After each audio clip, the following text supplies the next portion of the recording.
In this video, you're going to learn the top 10 mental game mistakes that are keeping you from your potential. Hey there, I'm Eli Straw, mental game coach and the founder of SuccessStartsWithin.com. Now, before we get into the video, go ahead and hit that subscribe button if you're an athlete looking to improve your mental game. We put out new videos each day on sports psychology and mental training to help you build a championship mindset. The first mental game mistake is focusing too much on anxiety. Not that you have anxiety, because anxiety is natural for you. But when you focus on anxiety, what happens is you actually are causing it to stay. You are worsening the anxiety. When you're focusing on your anxiety as an athlete, this typically comes because you feel the anxiety. You know that when you experience anxiety, this worsens your performance. So then you begin to be anxious about feeling anxious. So then what happens? You focus on it. You try to fight it. But by focusing on the anxiety, you are only making it worse. Number two is worrying about what other people think. It's natural to want to have other people think that you're a good player. In fact, I've worked with many athletes who that was one of their main driving factors, is they wanted to prove themselves to other people. And that's great if it's gone about in a healthy way. What happens is when you begin to feel like you need that approval from other people, you're going to begin fearing making mistakes. You're also going to experience more anxiety. You're going to be more self-critical, because you're going to nitpick every aspect of your game, because now you're playing for somebody else's approval rather than simply playing for yourself. Number three is you talk down to yourself. You need to be making sure that as an athlete, your thoughts are leading to greater performance rather than having your thoughts hold you back. When you talk down to yourself, this is only going to decrease your confidence. This is going to cause you to feel frustrated with yourself. You're going to be overly critical. A lot of times, if you talk down to yourself, this is going to create more anxiety. This can make you really doubt whether or not you have the skills you need to succeed. When you make one mistake and you talk down to yourself, likely that mistake is going to then turn into another mistake and another mistake. So you want to make sure that you're not talking too down to yourself. Number four is that you are hoping to feel confident. What do I mean by hoping to feel confident? Well, have you ever shown up to the field or the court on game day and you're kind of thinking, man, I hope I feel confident today? That can be dangerous, because now confidence is something that you're looking for rather than bringing to the field or court this sense and this feeling of confidence. You want to make sure that your confidence is in your control.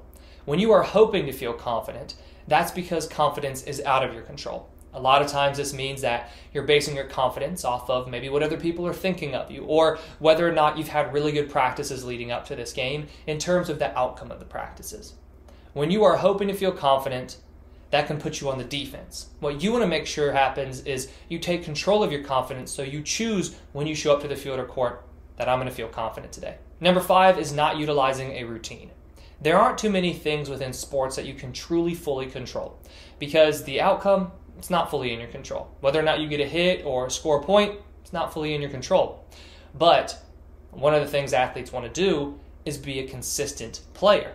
Now, how can you focus on being a consistent player if all of these outcomes aren't really in your control in the first place? Well, what you can do is focus on a routine.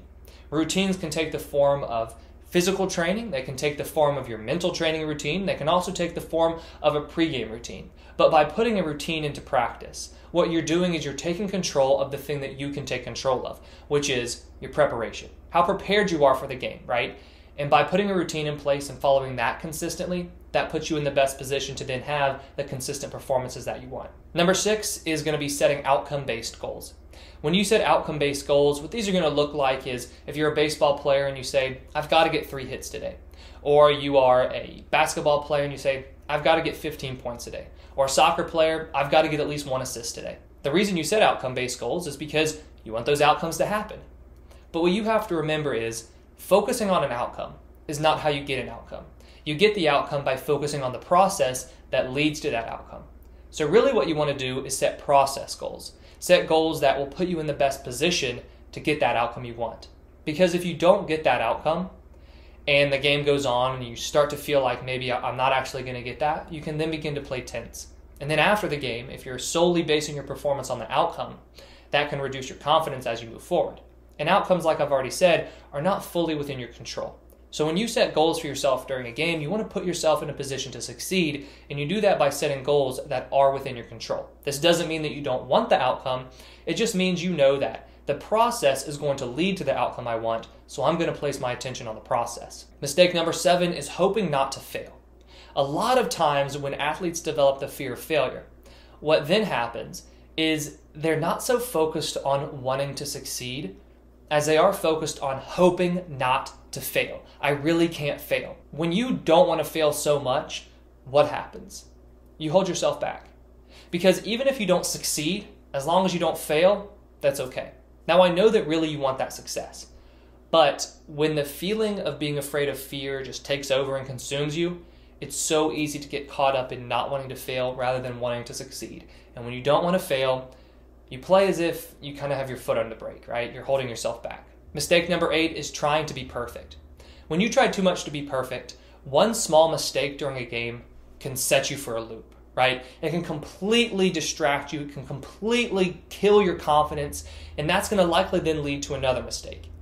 And when you are trying to be too perfect, what also happens is after games, this is going to lower your confidence. Because if you're trying to be too perfect, and for the most part you're not going to be perfect, what then happens is you pick out and identify all the reasons you weren't perfect. And if after every practice and every game you looked at all the reasons why you weren't perfect, what do you think that's going to do to your confidence? That's only going to lower your confidence. Number 9 is that you're getting too down after a mistake. This kind of follows the perfectionism one very well, because when you're trying to be too perfect, you get upset, you get down after a mistake. But what happens when you get down after a mistake? Well, then you're not in the best position mentally to make the next play. And when you make a mistake, as much as that mistake sucked, you can't do anything about that mistake. All you can do in that moment is put yourself in the best position to make the next play. And by getting down on yourself, that's not putting you in the best position, because that's lowering your confidence. That is causing you to get frustrated with yourself. It's causing you to think about that mistake rather than thinking about what's happening next. So what you want to do after a mistake is let it go, as difficult as that is, and get yourself focused on what's happening next. And mistake number 10 is focusing on your opponent or any other distractors. Your only job and your only responsibility during a game is yourself. When you begin to think about your opponent, that can cause you to feel anxious. That can cause you to be fearful. If you're playing an opponent who you feel like is that much better than you, that's going to lower your confidence. If you play an opponent who you feel like is going to be an easy win, maybe you might not show up with as much energy and as much focus as you need. In all reality, every single time you step on the field or court, you should be playing for yourself.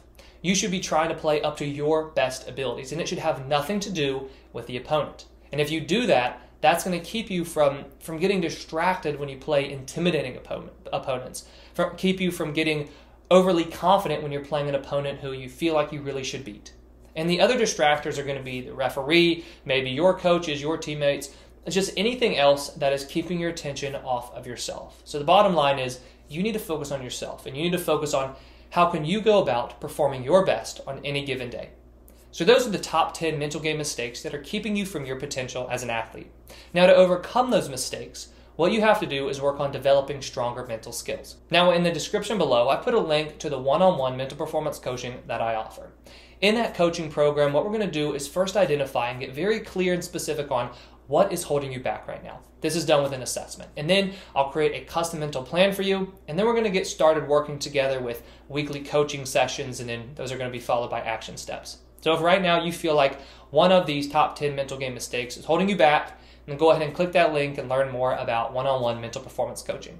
Thank you for watching, and I wish you the best of success in all that you do. I hope you enjoyed this video. If you did, please hit that like button and subscribe if you haven't already. We put out new videos each week on sports psychology and mental training. If you have any questions, please leave them in the comments below. If you're interested in learning more about one-on-one mental performance coaching, head over to successstartswithin.com.